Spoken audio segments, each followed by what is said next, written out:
अपनों के वार से जब सिंहासन डगमगाया तो चौधरी चरण सिंह ने चल दिया वो बड़ा दांव, जिसने दिल्ली से लेकर लखनऊ तक भूचाल ला दिया।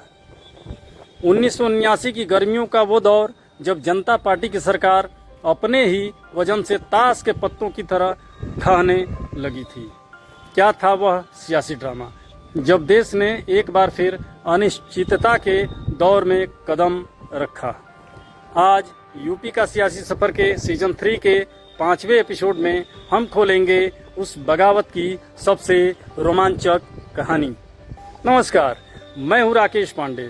आरके डायलॉग पर यूपी का सियासी सफर के सीजन 3 में आपका हार्दिक स्वागत है। पिछले एपिसोड में हमने देखा था कि कैसे दोहरी सदस्यता के विवाद ने वैचारिक दरारें खोल दी थी। आज हम देखेंगे कि उस दरार ने कैसे एक बड़ा राजनीतिक धमाका कर दिया था। जनसंघ और समाजवादी विवाद के बीच पश्चिमी यूपी के मसीहा और देश के गृह मंत्री रहे चौधरी चरण सिंह ने खुलकर बगावत कर दी। उन्होंने और उनके साथी नेताओं ने जनता पार्टी से अलग होने का ऐलान कर दिया। अविश्वास प्रस्ताव का खेल, विपक्ष और बागी नेताओं ने मिलकर मोरारजी देसाई सरकार के खिलाफ संसद में अविश्वास प्रस्ताव ला खड़ा किया। स्थिति यह हो गई कि बहुमत साबित करने से पहले ही मोरारजी देसाई को प्रधानमंत्री पद से इस्तीफा देना पड़ा। उत्तर प्रदेश, जो इस पूरी सियासत का केंद्र था, वहां के सांसदों और विधायकों के बीच पाला बदलने की होड़ सी मच गई।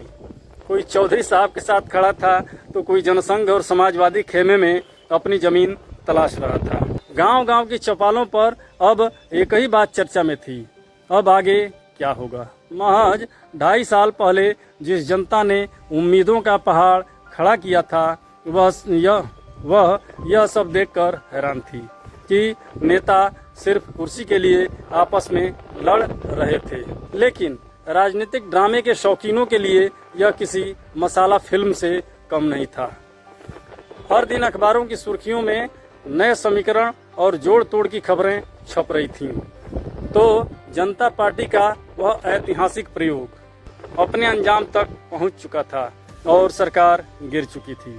लेकिन क्या चौधरी चरण सिंह प्रधानमंत्री फिर बन पाएंगे? और इस उठापटक के बाद उत्तर प्रदेश की राजनीति किस करवट बैठेगी, यह जानेंगे हम अगले एपिसोड में। आज का मेरा सवाल, आपके अनुसार राजनीति में यह आपसी बगावत देश के लिए कितनी नुकसानदेह होती है? कमेंट में जरूर बताएं।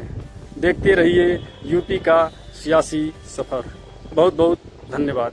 हाँ, एक बात और, इन ऐतिहासिक पृष्ठभूमि वाले दृश्यों को आपके सामने रखने का मेरा प्रयास लगातार जारी है।